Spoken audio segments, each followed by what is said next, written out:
तो देखिए last class में हमने इंडिपेंडेंट इवेंट्स के रिगार्डिंग किया था कि क्वेश्चन भी किए थे उसके 13.2 के कुछ और क्वेश्चन देखें कि इफ जैसे आपको पता ही है E and F are independent, अगर ई और एफ इंडिपेंडेंट इवेंट्स हैं then E intersection F P E into P F. तो P E and F, and का मतलब इंटरसेक्शन, अगर इंडिपेंडेंट है तो P इंटरसेक्शन F आपका P इंटू पी एफ होगा अगर इंडिपेंडेंट है तो। अगर इंडिपेंडेंट नहीं है तो आपको पता ही है इफ नॉट इंडिपेंडेंट देन जैसे P E इंटरसेक्शन F, मान लो पहले आपका E हो गया तो F पर कंडीशन लगेगी E की, और मान लो पहले आपका F हो गया तो E पर कंडीशन लगेगी F के होगी। ये होता है अगर इंडिपेंडेंट है तो P F by E, conditional probability of F when E has occurred is equal to probability of F, and conditional probability of E when F has occurred is equal to P। अगर independent है तो सीधा multiply होता है। ये बात हमने अभी की, और एक आपको लास्ट क्लास में एग्जांपल कराया था।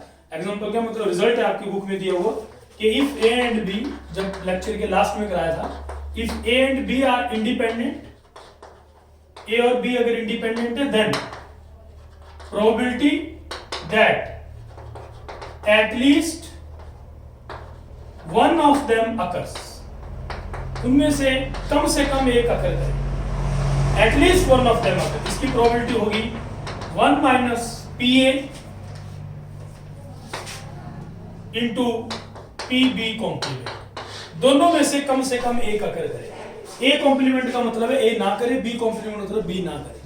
दोनों में से कम एक अकर करे तो उसकी प्रोबेबिलिटी होगी 1 minus P A complement into P B complement. ये तब होगा अगर दोनों में से कम एक अकर करे, तो ये प्रोबेबिलिटी है। The result may be extended to, the result may be extended to, result may be extended to more than two events, more than two events, that is if E1 E2 E3 En are n events, अगर ये n events हैं then probability that at least one of them occurs, at least one of them occurs। ये देखें A और B दो independent event है और n events and they are independent, ये लिखने की जरूरी है, and they are independent. A और B दो इंडिपेंडेंट इवेंट है, प्रोबेबिलिटी के दोनों में से कम एक अकर करे, कम से कम एक अकर करे, उसकी प्रोबेबिलिटी होगी 1 minus P A complement into P B complement. A complement का मतलब ए ना करे, बी कॉम्प्लीमेंट मतलब बी ना करे। The result may be extended to more than two events, दो से ज्यादा इवेंट पे रिजल्ट एक्सटेंड हो सकता है। मान लो E1 E2 En n events हैं और सारे इंडिपेंडेंट हैं, ये बोला है कि they are independent, probability that at least one of them occurs, दोनों में से कम कोई एक अकर करे, मतलब कम से कम उनमें से एक अकर करे, तो उसकी वही प्रोबेबिलिटी होगी जो इनकी है, जैसे दो में किया तो कम से कम एक अगर करे 1 minus P E complement E1 complement E2 complement up to P E N complement, n में से कम एक अकर करे। तो इसमें निकालेंगे पहले कि कोई भी अकर ना करे, मतलब समझ रहे? तो P E1 complement E2 complement E n complement, कम से कम एक अकर करे, एक में से घटा दो, वो आ जाएगा कम से कम एक अकर, क्योंकि ये हमने इसी ढंग से प्रूव किया।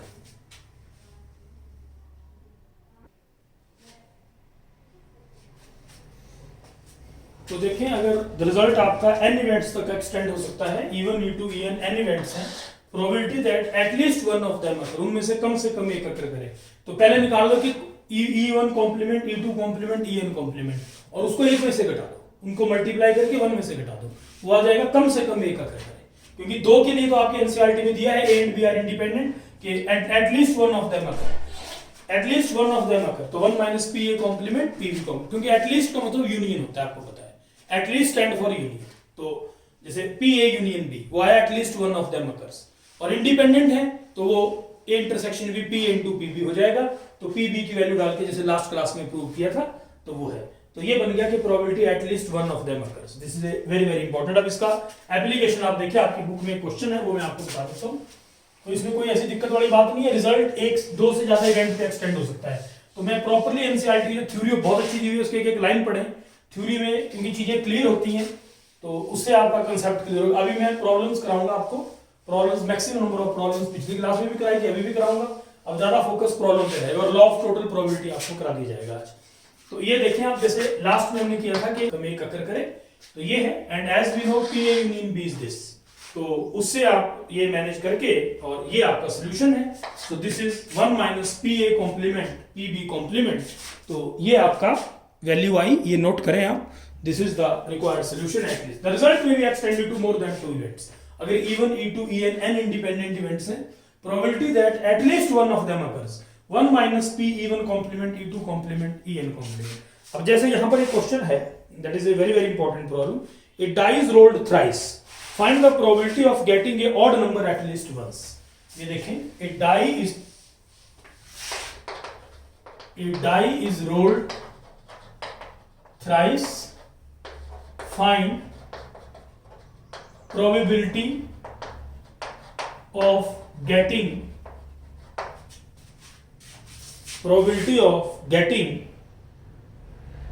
an odd number at least once. Probability of getting an odd number at least once. अब ये इसका एप्लीकेशन है कि कम से कम एक बार ऑड नंबर है, कम से कम एक बार। तो वैसे तो एक बार आए, 2 बार भी आ सकता है, 3 बार भी आ सकता है, वो ऐड करेंगे तभी वही आएगा, क्योंकि इंडिपेंडेंट है। ऑड नंबर आना इंडिपेंडेंट है। देखें, sample space for odd, sample space for odd, odd के लिए सैंपल स्पेस 1 3 5, ये ऑड के लिए sample single throw, it is in a single throw, ये सिंगल थ्रो में ऑड है। Now probability of not getting odd, हर एक बार इंडिपेंडेंट है इवेंट, क्योंकि जब डाई फेंकते हैं तो हर एक बार मतलब जिसको बोलते हैं हर एक नंबर की प्रोबेबिलिटी 1/6 है। तो ऑड की प्रोबेबिलिटी जब भी डाई फेंकेंगे तो एक बार में ऑड की प्रोबेबिलिटी 1/2 है, दूसरी बार भी 1/2 है, क्योंकि इवेंट्स आर इंडिपेंडेंट, पहले का दूसरे पे कोई फर्क नहीं पड़ता। Probability of now of getting odd in 3 throws, independent है। ऑड इवन आना इंडिपेंडेंट है। अब डाई फेंकते हैं, कुछ भी हो रहा है, इवेंट इंडिपेंडेंट है। तो ऑड इन 3 थ्रोज, पहली बार ऑड आया 1/2 एंड दूसरी बार ऑड आया and, you will get 1/8। Probability of getting odd in 3 throws 1/8। Now probability of not getting, तीनों थ्रोज में ऑड आया, वो हुआ 1/8। Probability of not getting an odd in single throw, not getting, ये हुआ 1/2। in not getting odd in single throw, in 3 throws, not getting odd,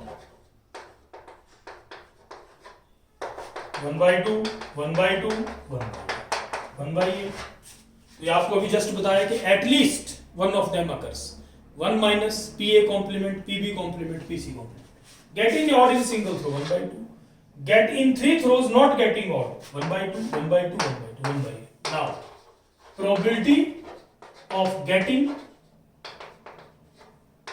odd at least once, ये आएगा 1 minus 1/8, that is 7/8. So this is the answer। ये आपकी 13.2 का question number जो अभी किया हमने, that is your question 12। 13.2 exercise, question 12 we have solved। probability of getting odd at least once, sample space for odd, when a die is thrown once, probability of getting odd 3 है, favor एक बार, total sample space 6 है, 3/6 1/2। when a single throw, odd in 3 throws, आपको पता ही है 1/2। अगर ऐसे पूछो तीनों में odd आए तो 1/2 1/2 1/8। probability of not getting odd in single throw 1 minus 1/2 1/2। in 3 throws not getting odd 1/2 1/2 1/2। मैंने अभी जस्ट आपको करा के हटा।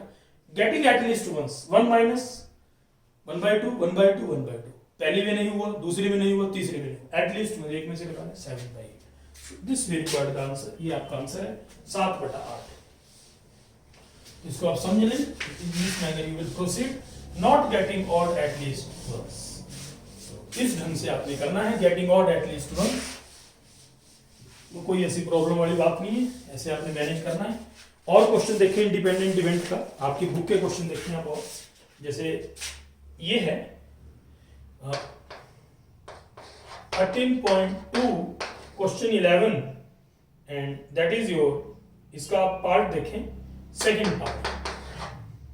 तो पी ए दिया है 0.3 गिवन, पी बी दिया है 0.6, P A and not B, ये निकालना है। इसका मतलब समझिए, ए एंड का मतलब है intersection, P A and not B, B complement. Set का डायग्राम आपको पता है, this is Venn diagram of the set, this is A, this is B, this is A intersection B, और इसका मतलब है ए नॉट बी, इसका मतलब है बी एंड नॉट ए, इसका मतलब है A and B both, A and not B, A पर बी नहीं, ओनली ए, इसका मतलब है ओनली बी। तो P A intersection B complement, diagram से देखेंगे पूरा ए, इस पूरे ए में से अगर ए इंटरसेक्शन बी घटा दें तो ओनली ए आएगा सेट। जैसे मतलब नंबर ऑफ एलिमेंट, अगर ए में से ए इंटरसेक्शन बी घटा दें ओनली आएगा, वैसे प्रोबेबिलिटी भी होगा। तो हेयर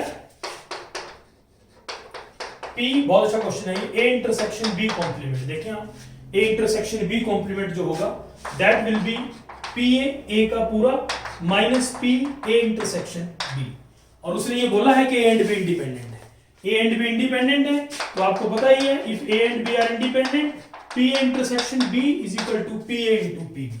अगर ए और बी इंडिपेंडेंट है तो P A intersection B, P A into P B.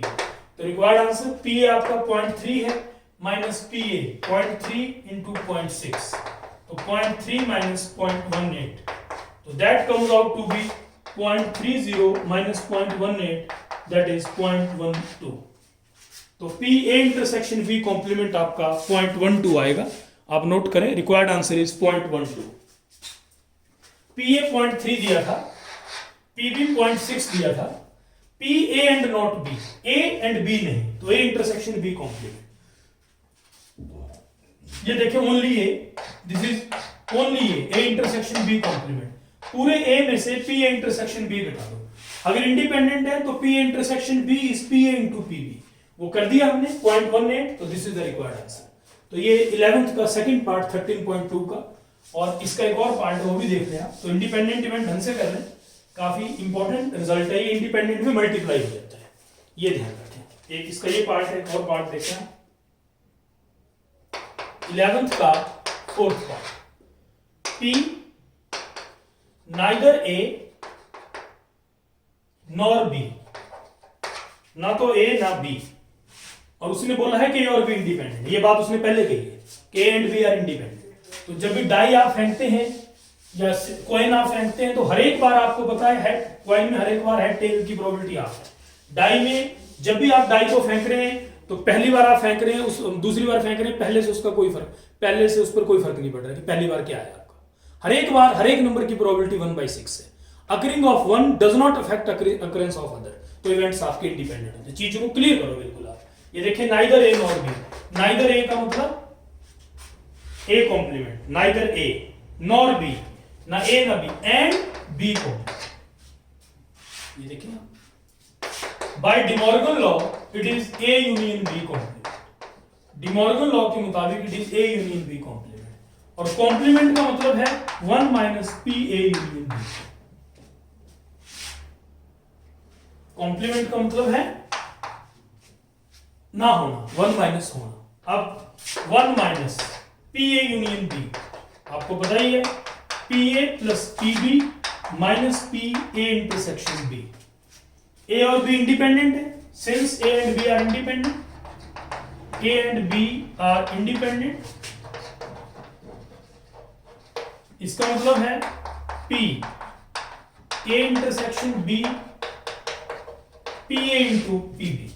Independent है तो आपको पता ही होगा, so P A union B whole complement it is equal to 1 minus P ए उसने दिया है 0.3, पी बी 0.6 दिया है माइनस 0.18, तो 1 minus 0.90 minus 0.18 0.72, so you will get here 0.28.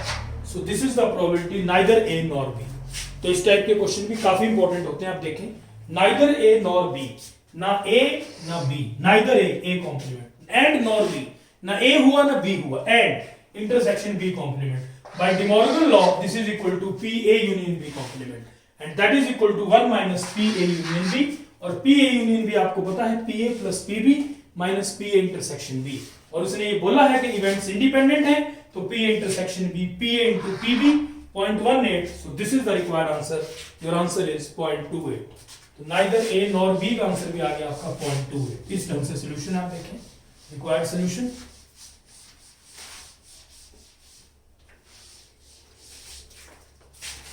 तो ये क्वेश्चन आपका सॉल्व हुआ। उसके बाद देखें आप, ये क्वेश्चन है आपका, इसमें आपको ये चेक करना है कि इवेंट इंडिपेंडेंट है या नहीं है। एक तो बहुत ही सिंपल प्रॉब्लम है, जैसे 6th क्वेश्चन है 13.2 का, तो एक्सरसाइज के क्वेश्चन बहुत जरूरी है, कंसेप्ट आपका क्लियर होता है। छठा क्वेश्चन है, आप देखिए सिंपल है बिल्कुल। E and F are two events given, E and F are two events, ये दो इवेंट्स हैं। पीई दिया है 3/5, PF दिया है 3/10 and P E intersection F आपको 1/5 दिया है।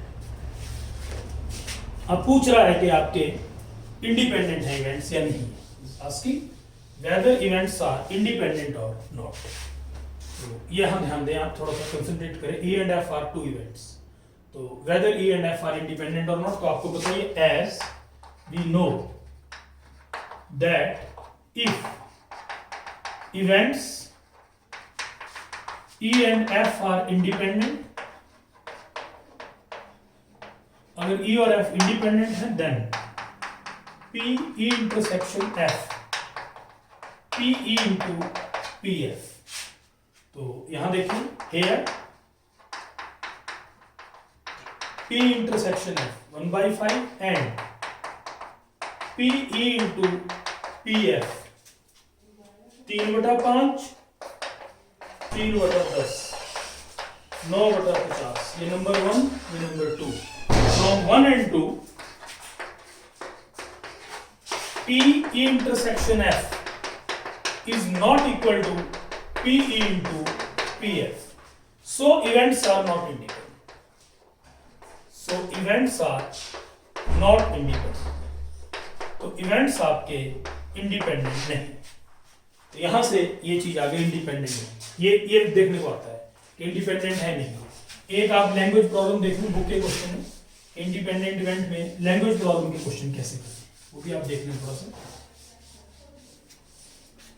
ये देखिए लैंग्वेज प्रॉब्लम्स है, ये आपकी बुक का क्वेश्चन है। ये देखें आपका क्वेश्चन नंबर 5th 13.2 का। इसके बाद आपको लास्ट क्वेश्चन है 15, उसका एक आपको सेकंड और थर्ड पार्ट करा देंगे, और ये फिर आपका पूरा हो गया, कहीं कोई दिक्कत वाली बात नहीं, very easily you can get. आपको क्वेश्चन क्या करता पार्ट करा के, और ये आपका कंप्लीट हो गया। तो ये देखिए इसमें 5th क्वेश्चन देखें आप, ए डाई मार्क्ड 1 2 3, डाई में 1 2 3 लिखा है in red, 1 2 3 in red and 4 5 6 in green is tossed। 1 2 3 में एक डाई में 1 2 3 लिखा है, उसमें रेड मार्क है, 4 5 से लिखा है, उसमें ग्रीन मार्क है। Let A be the event, late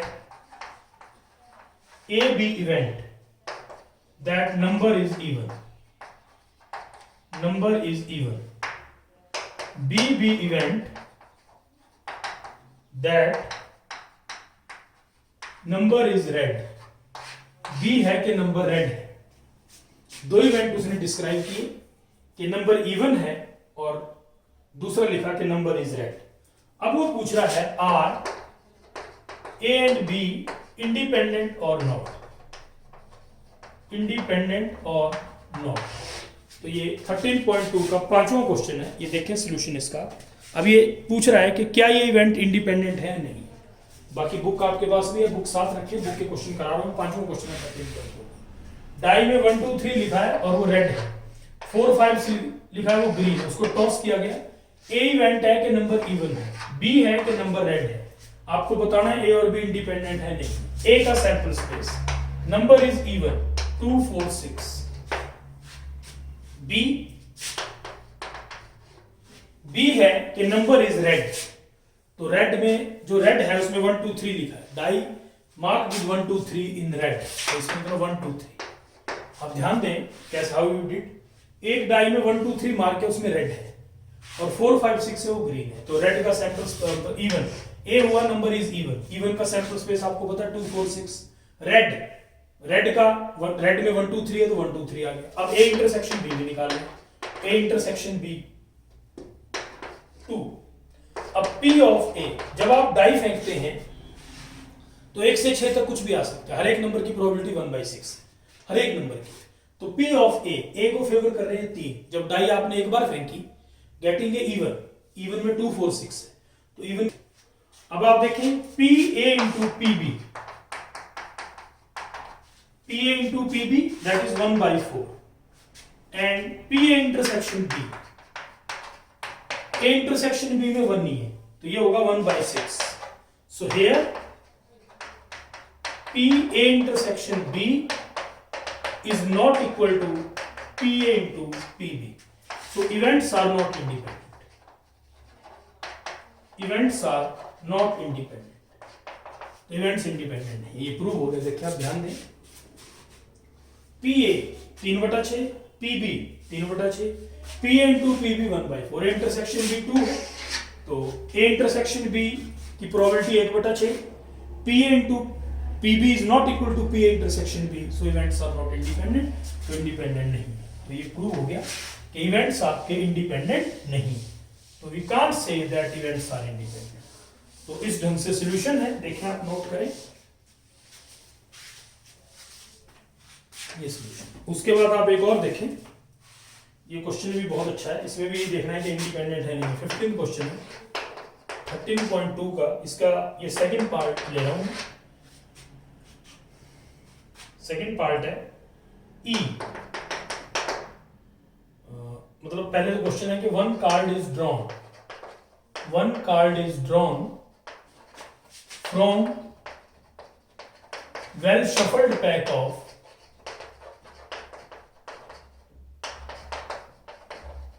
52 card. Shuffled मतलब अच्छे ढंग से मिक्स किए, कोई भी एक कार्ड ड्रॉन किया तो डिस्क्राइब या define event A, define events E and F. E event define कर रहा है, card is spade, F card is king, E है card is spade, second sorry card is black, और एफ है card is king. तो बताना है कि इवेंट्स ई एंड एफ आपके इंडिपेंडेंट है नहीं। तो आपको पता है 26 ब्लैक होते हैं, 26 रेड होते हैं और 4 किंग होते हैं। तो पहले और हर एक 26 रेड 26 ब्लैक, ब्लैक में 2 किंग, रेड में 2 किंग, यू नो। तो P ऑफ E, पहले P ऑफ E निकालिए, 26/52 that is half. P of F, king आपको पता है 4 होते हैं, 4/52 1/13। अब P into PF, now PE into PF that comes out to be 1/26। PE into PF आपका 1/26 आ गया। अब P, अब E इंटरसेक्शन F इवेंट, इसका क्या मतलब है? इसका मतलब है card is king and black, king है और ब्लैक है, किंग भी और ब्लैक भी है, intersection. P of E intersection है किंग भी और ब्लैक भी है, तो ब्लैक 26 होते हैं और 4 किंग होते हैं, 2 किंग ब्लैक में होंगे, 2 किंग आपके रेड में होंगे, तो ब्लैक में 2 किंग होंगे, तो कह रहा है कार्ड किंग भी है और ब्लैक भी है, तो ब्लैक में 2 किंग होंगे आपके, तो ब्लैक एंड किंग, तो 2 किंग होंगे 2/12, दैट इज 1/26। इसको नंबर 2 दे दे, इसको नंबर 1 दे दे। तो from 1 and 2 very much clear, from 1 and 2 PE intersection F, PE into PF, hence events are independent। यहां से ये आ गया, तो हम कह सकते हैं that is events E and F are independent, events E और F independent। तो आपके एनसीईआरटी का क्वेश्चन आप देखें, रिक्वायर्ड सॉल्यूशन इज देयर। इसका एक और पार्ट है, वो भी देखने बहुत अच्छा क्वेश्चन है वो भी। तो वही बात है कि इंडिपेंडेंट में PE intersection F, if it is equal to P into PF, then events are independent, अगर नहीं है तो इंडिपेंडेंट नहीं। अब दूसरा देखें, इसका एक और पार्ट है E, इसका third part 13.2 question 15 third part. E card is king और क्वीन, किंग है queen. F card is queen और जैक। अब इसमें बताना है कि ये इंडिपेंडेंट है या नहीं। You have to check whether they are independent or not।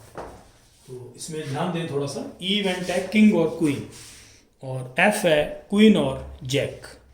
तो आपको बताना है whether these events are independent or not। तो आपको पता है किंग 4 होते हैं, क्वीन भी 4 होती हैं, जैक भी 4 होते हैं। तो इसमें देखें आप PE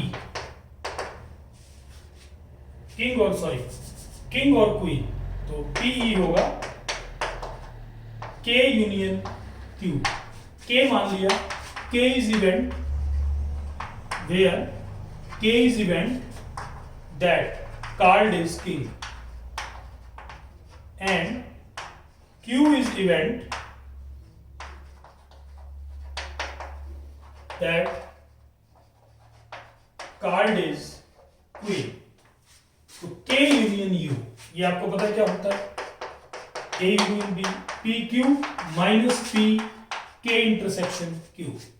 अब आपको पता है किंग और क्वीन में कॉमन कुछ नहीं है, they are mutual exclusive. King आएगा तो क्वीन नहीं आएगी, क्वीन आएगा तो किंग नहीं आएगा, क्योंकि म्यूचुअल एक्सक्लूसिव है, दोनों में कुछ भी कॉमन नहीं है। तो ये इसकी प्रोबेबिलिटी 0 हो जाएगी। K इंटरसेक्शन Q 5 है। किंग आपको पता है 4/52, 4/52, 1/13, 1/13, 2/13, इवेंट E किंग और क्वीन। अब F लें, प्रोबेबिलिटी ऑफ F बोला उसमें क्वीन और जैक।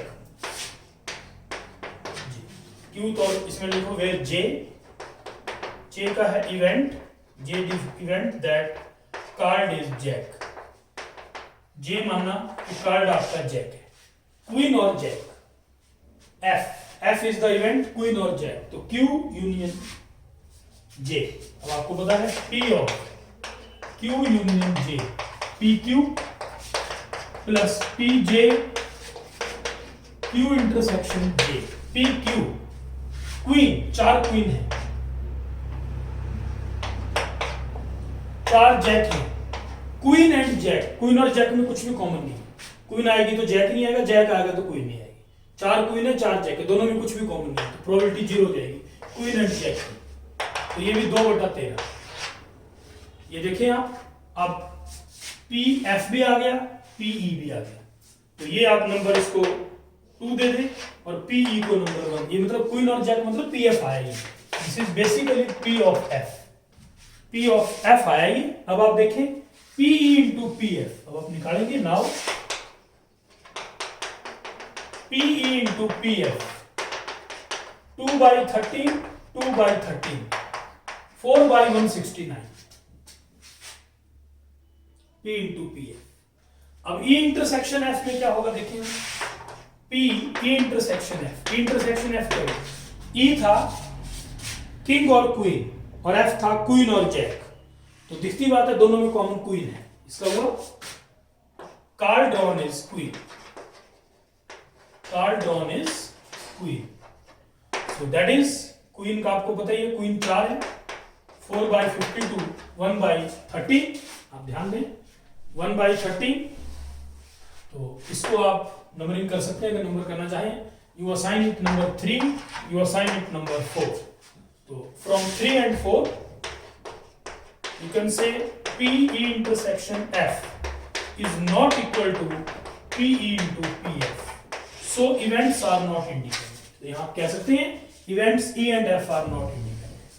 तो ये आपका 13.2 के 15 का सेकंड पार्ट हो गया। So events E and F are not independent. तो E और F आपके इंडिपेंडेंट नहीं। तो ये मेन इंडिपेंडेंट इवेंट के रिगार्डिंग बताया आपको कि इंडिपेंडेंट नहीं। Thing should be clear to you. आपको क्वेश्चन करा दिया, क्लियर कर दिया कि इवेंट्स आपके इंडिपेंडेंट नहीं। बस इंडिपेंडेंट में ही ध्यान रखना, PE intersection F is equal to P into PF। अगर वो बराबर नहीं आता है तो वो इंडिपेंडेंट नहीं। तो ये क्वेश्चन आपका सॉल्व हुआ। एक और क्वेश्चन देखिए, 8वां क्वेश्चन है। 8वें क्वेश्चन का एक पार्ट आपको करा देते हैं, 4th part. Question 8, 4th part. A and B given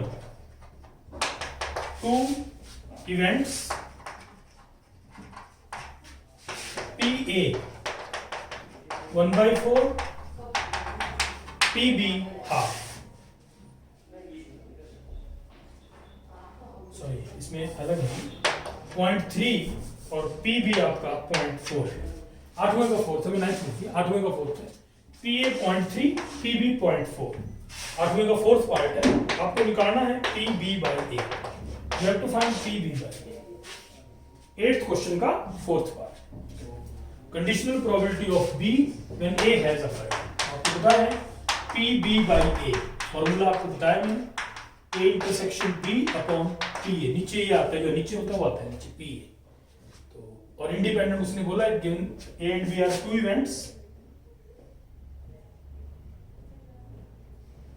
and given, ये भी गिवन है, they are independent। इंडिपेंडेंट दिए हुए, they are independent, बोला हुआ इंडिपेंडेंट। तो PA 0.3 है, PB 0.4 है, PB by A ये दिया है। तो इंडिपेंडेंट है तो PA intersection B, PA into PB and that is equal to PA। ये कट जाएगा तो PB आ जाएगा। कहने का मतलब अगर इंडिपेंडेंट है तो conditional probability of B that is equal to probability of B। सीधी सी बात है, जब इवेंट आपके इंडिपेंडेंट है तो A का कोई फर्क नहीं पड़ेगा B के होने पे। तो अगर इवेंट्स इंडिपेंडेंट है तो conditional probability of B is equal to probability of B, that is PB by A is also 0.4। PB by A आपका 0.4 है। तो अगर इवेंट्स आपके इंडिपेंडेंट हैं तो conditional probability of B is equal to probability of B। B का conditional probability B के बराबर आएगा अगर इवेंट्स आपके इंडिपेंडेंट है। So this is the required solution. तो ये रिक्वायर्ड सॉल्यूशन आप देख लें, in this man we will do. तो ये क्वेश्चन आपका देखें कंप्लीट हुआ, इस ढंग से आपने करना है। तो रिक्वायर्ड 13.2 के मैक्सिमम क्वेश्चन आपको मैंने करवा दिए। एक क्वेश्चन और है इसमें, देखें आप, ये बहुत अच्छा क्वेश्चन है। ये इसमें 3 पर 2014 में 4 पर आया था, इस 2 का क्वेश्चन है। इसमें क्या रहा है आपकी बुक में 14 क्वेश्चन है 13.2 का कि probability of solving specific problem, probability of solving specific problem independently, मतलब independent events है, independently by A and B are 1/2 and 1/3। और भी इंडिपेंडेंटली प्रॉब्लम सॉल्व कर रहे हैं और इंडिपेंडेंटली सॉल्व करने की 1/2 और 1/3। If both try to solve the problem independently, दोनों प्रॉब्लम को इंडिपेंडेंटली सॉल्व करने की ट्राई करते हैं। Find probability, first part problem is solve, problem solve हुई, exactly one of them solves, exactly one of them solves. देखो ये बहुत अच्छा क्वेश्चन है, इससे आपका बहुत कंसेप्ट क्लियर होगा। और इसमें ये ऐसा क्वेश्चन है जो कि आपको +2 से लेकर इंजीनियरिंग IAS तक ये क्वेश्चन आता है। ऐसा IAS तक आया हुआ है। उसमें 3 दे दिए थे पर्सन्स, 1/, मतलब 3 लोग दे दिए थे, इसमें 2 ही लोग दिए हैं। तो जो 2 में लगेगा कंसेप्ट वो 3 में लगेगा। आप देखें, इसको मैं दो तरीके से बताऊंगा। पहला पार्ट है कि प्रॉब्लम इज सॉल्व, और दूसरा exactly one of them solve. ये आपको पहले ही बताया। तो इवेंट मान लेते हैं पहले, let E be the event, या लिखते हैं let E be event that A solve the problem, A problem को सॉल्व करता है। सो पी ई ये हाफ किया, and F be the event that P solves the problem, B solves the problem। वो आप देखिए, तो PF उसने 1/3। अब क्वेश्चन का first part, problem is solve, ये बता रहा हूं, प्रॉब्लम इज सॉल्व। सॉल्व कब होगी? एक करे दूसरा ना करे, दूसरा करे पहला ना करे, दोनों कर दे। तो देखिए first part, to find the probability, to find the probability that problem is solved, P E ने की, F ने नहीं की, और F ने की, E ने नहीं की, दूसरे ने कर दी, पहले ने नहीं की, और या दोनों ने कर दी, E ने भी कर दी, F ने, या प्रॉब्लम इज सॉल्व। समझे बात को? सॉल्व कब होगी? एक ने की, दूसरे ने नहीं की, दूसरे ने की, पहले ने की, या दोनों ने कर दी। और ये सारे म्यूचुअली एक्सक्लूसिव है। ये हो रहा है तो ये नहीं हो रहा है, ये हो रहा है तो ये नहीं हो रहा। They all are mutually exclusive, क्योंकि ये इवेंट हो रहा है तो ये नहीं हो रहा है, ये हो रहा है तो ये नहीं हो रहा है। तो अगर म्यूचुअली एक्सक्लूसिव है तो आपको पता है यूनियन किसमें चेंज होता है? प्लस में। तो और इंडिपेंडेंट बोला उसने कि दे आर इंडिपेंडेंट।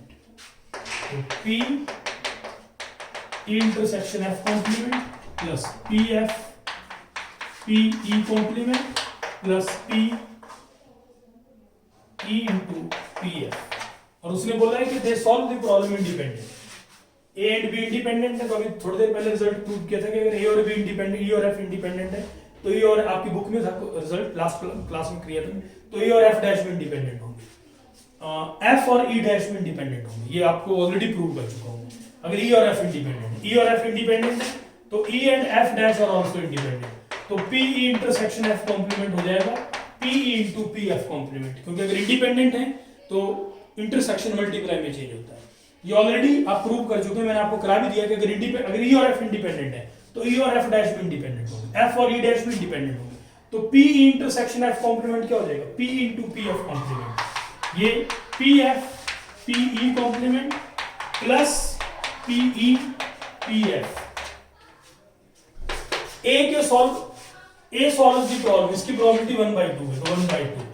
एफ के सॉल्व करने की 1/3 है। एफ कॉम्प्लीमेंट का मतलब एफ सॉल्व नहीं करे, 1 - 1/3। पी एफ एफ सॉल्व करे 1/3, ई सॉल्व नहीं करे 1 - 1/2, प्लस ई भी करे एफ भी करे 1/2 1/3। तो ये आएगा 1/2 2/3, 1/3 1/2 प्लस 1/6। इसको आप ऐसे रखें नीचे, कैलकुलेशन आपकी इजी रहेगी। 6 आगे नीचे, 2 + 1 4/6, that is 2/3। This is the probability that problem is solve. ये प्रोबेबिलिटी आई कि प्रॉब्लम सॉल्व नहीं होगी। This is the probability that problem is solve. Solve हो जाएगी, एक करे दूसरा करे दोनों करे। देखो आंसर 2/3 है। यही एक और तरीके से भी हो जाएगा। देखो कैसे होगा वो आपको बताता हूं, how this will be done. Probability that problem is solved is equal to 1 - probability that problem is not solve. एक में से घटा दो कि प्रॉब्लम सॉल्व ना हो। 1 minus problem is not solve. Solve कब नहीं होगी? सॉल्व कब नहीं होगी? ए ने नहीं की एंड बी ने भी नहीं की। ए ने नहीं की, बी ने नहीं की। अब आपको पता है अगर ई और एफ इंडिपेंडेंट है तो ई कॉम्प्लीमेंट और एफ कॉम्प्लीमेंट भी इंडिपेंडेंट है। ये आएगा 1 minus problem is not solve and probability that problem is solve. इसका एक और मतलब भी है क्या? प्रॉब्लम सॉल्व हुई, 1 माइनस प्रॉब्लम सॉल्व नहीं हुई। इसका मतलब probability that at least one of them solve the problem. At least one of them solves the problem. इसका ये मतलब है दोनों में से कम एक प्रॉब्लम को solve. Probability that at least one of them solve the problem. Probability that problem is solve, 1 minus probability that problem is not solve. Problem solve नहीं हुई, ए ने नहीं की एंड बी ने नहीं की, तो मतलब प्रोबेबिलिटी दैट प्रॉब्लम सॉल्व हुई 1 minus problem is not solve. इसका मतलब एटलीस्ट वन ऑफ देम, दोनों में से कम किसी एक ने कर दी, एक ने कर दी, दूसरे ने कर दी, दोनों ने कर दी। तो व्हाट इज दैट? 1 माइनस। और अभी आपको पता है if A and B are independent, E complement F complement are also independent. तो अगर ई और एफ इंडिपेंडेंट है तो ई कॉम्प्लीमेंट और एफ कॉम्प्लीमेंट भी इंडिपेंडेंट है। इंडिपेंडेंट में मल्टीप्लाई हो जाएगा F complement. 1 minus E complement 1 minus E, probability of E 1 minus 1/3, 1 minus half into 2/3, that comes out to be 2/3। पीछे जो किया था उससे मैच हो रहा है। देखो दो तरीके से कर सकते हैं ये। इट इज मोर कन्वीनियंट, ये ज्यादा कन्वीनियंट है। आईआईटी में आया था 2013 में क्वेश्चन एडवांस में, 4 लोग दिए थे प्रॉब्लम सॉल्व करने की प्रोबेबिलिटी दी थी और इंडिपेंडेंटली सॉल्व कर रहे हैं। पूछ रहा था find the probability problem is solve, तो सॉल्व हो गई इंडिपेंडेंटली कर रहे हैं। अब उसमें आप लगे कि 4 में केस लगे बनाने, तो 1 करेगा 3 नहीं करेंगे, 2 करेंगे 2 नहीं करेंगे, 3 कर देंगे 1 नहीं करेंगे, बहुत केस बढ़ेंगे। तो उसका सीधा तरीका था, उसको निकाल लेते हैं। करा दूंगा आपको क्वेश्चन कि प्रॉब्लम सॉल्व नहीं होगी।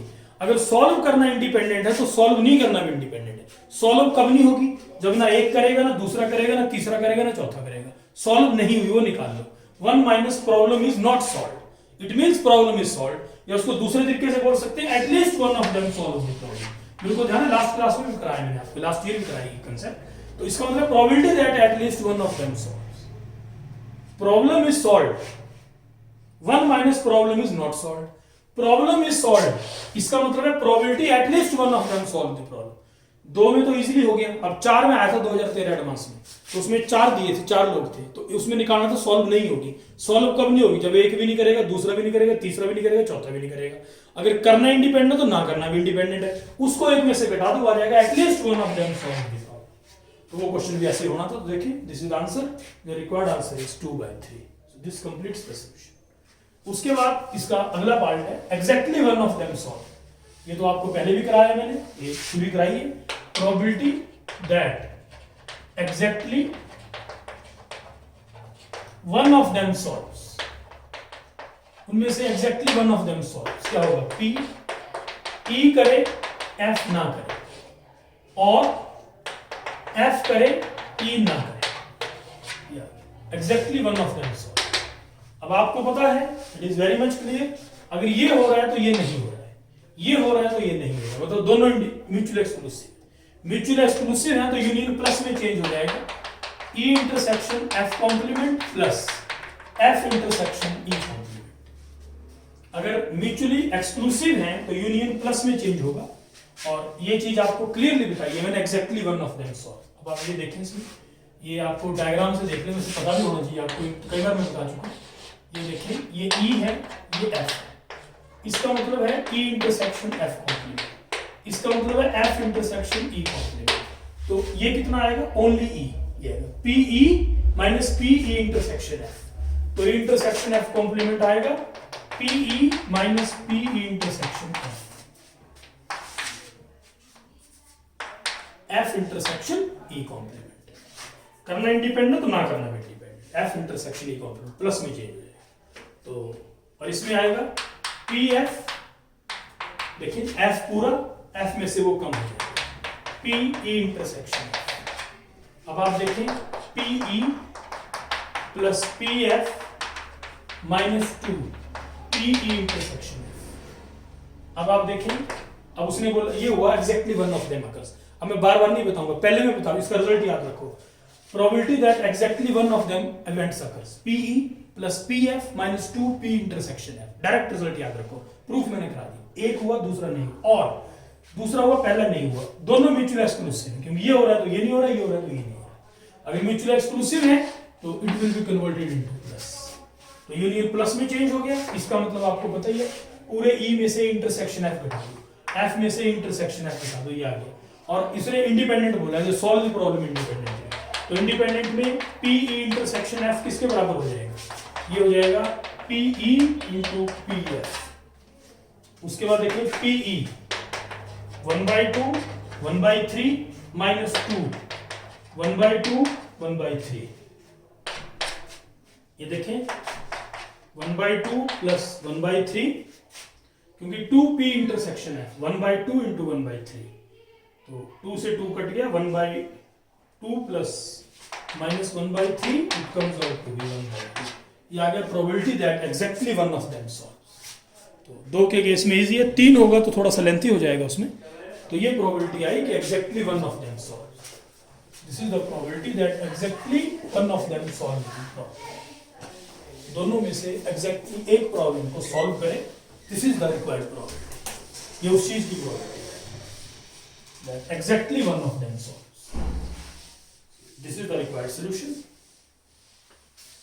तो 4 वाला मैंने आपको बताया था, आईटी में इजीली हो गई थी, वो निकालोगे नहीं हो सॉल्व, 1 माइनस सॉल्व। अब उसमें एक बार ये देख रहे हैं, ये मैंने कहा था लास्ट क्लास में, एक बार आपको बता दूंगा, PE by F, PE intersection F by PF, PE by F ये रिजल्ट है, और इससे मल्टीप्लीकेशन लॉ बनता है, P intersection F is equal to PE by F into PF, और इंडिपेंडेंट है तो PE by F is equal to PE। ठीक है, तो ये रिजल्ट है जो आपको, मतलब +2 की प्रोबेबिलिटी यहां से शुरू होती है। तो ये एक बार मैं दोबारा बता रहा हूं, आप देख लेंगे, आपको नहीं है। जैसे 2 इवेंट मान लेंगे, let E and F are 2 events. Event E, at least 2 heads occur. Describe event F, tail occurs on first toss.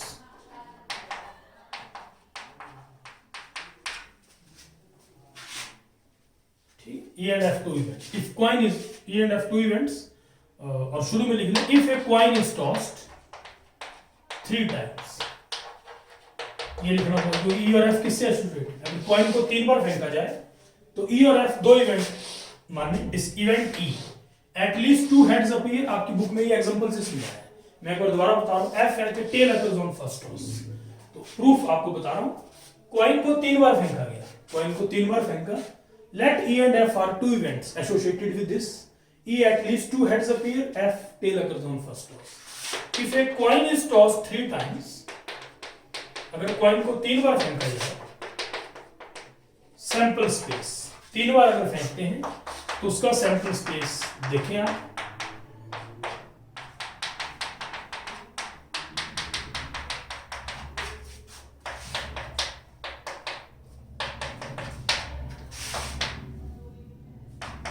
TTH, उसके आ जाएगा THT और TTT। 3 बार फेंकें तो ये सैंपल स्पेस, टोटल 8 आउटकम्स है, ये देखें आप। अब इसमें E इवेंट का लिखें, पहले E है एटलीस्ट 2 हेड्स अकर्स, E का सैंपल स्पेस कम से कम 2, तीनों भी आ सकते हैं, और F है tail occurs on first toss,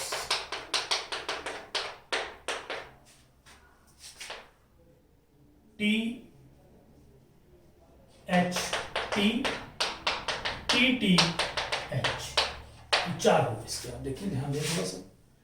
tell occurs on first toss. E है एटलीस्ट 2 हेड्स अपीयर। ये देखें आप, अब नोट करें, आप ध्यान दें थोड़ा सा। Suppose we have to find the probability of E that if tail occurs on, given that tail occurs on first toss, E आपको दे दिया उसने, E दिया कि एटलीस्ट 2 हेड्स अपीयर, कम से कम 2, 3 भी आ सकते। F है कि tail appears on first toss. अब वो क्या कह रहा है देखें, ध्यान दें। सपोज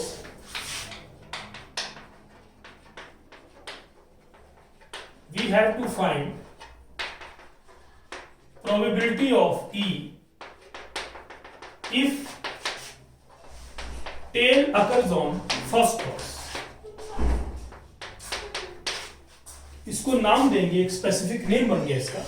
E का प्रोबेबिलिटी निकालना है अगर टेल पहले टॉस पे है, मतलब आपको E का कंडीशनल प्रोबेबिलिटी निकालना है PE/F, that is to find, इसका मतलब आपको निकालना है PE/F।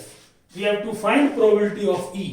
E का प्रोबेबिलिटी निकालना है अगर टेल पहले टॉस पे आए, E/F, tail occurs on first toss, मतलब PE/F आपको निकालना है, E/F if tail occurs on first toss. ये बोल दिया उसने कि टेल पहले टॉस पे टेल आ रहा है, तो find the probability that 2 heads occur, कि बाकी 2 पे 2 हेड आए, ये मतलब PE/F निकालना है। नाउ फेवरिंग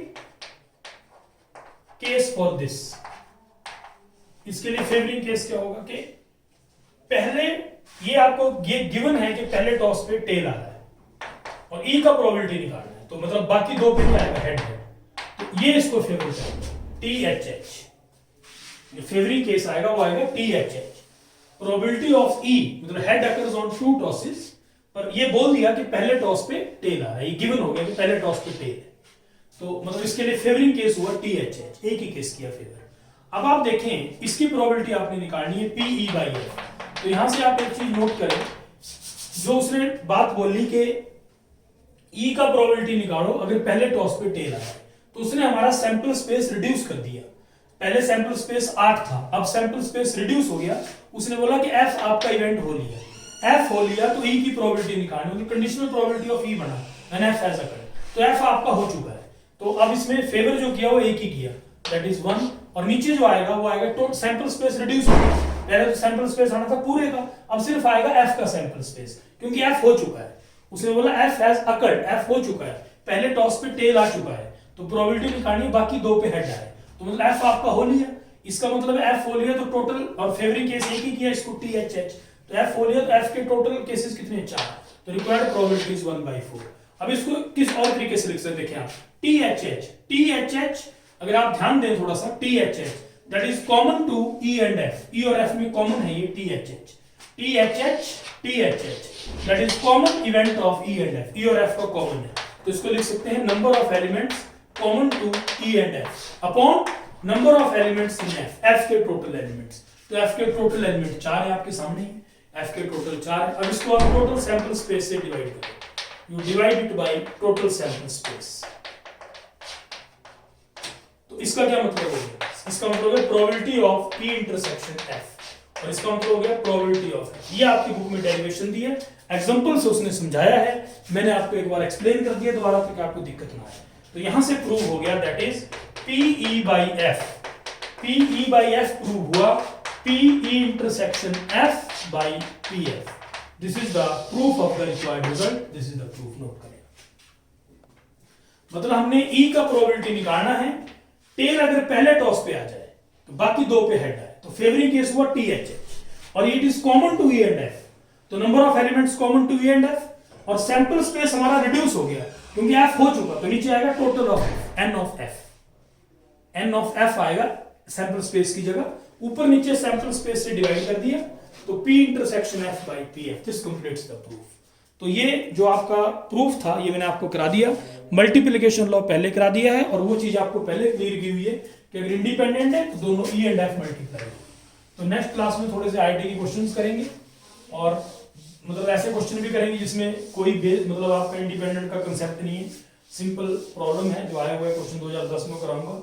और law of total probability I will do in next class, law of total probability next class में आपका हो जाएगा, और उससे नेक्स्ट क्लास में आपकी बेस थ्योरम हो जाएगा। थोड़ा इंडिपेंडेंट इवेंट्स पे आईआईटी के क्वेश्चंस में आपको सॉल्व किया। नेक्स्ट क्लास में काफी कुछ कवर हो जाएगा और उससे नेक्स्ट क्लास में आपको बेस हो जाएगा।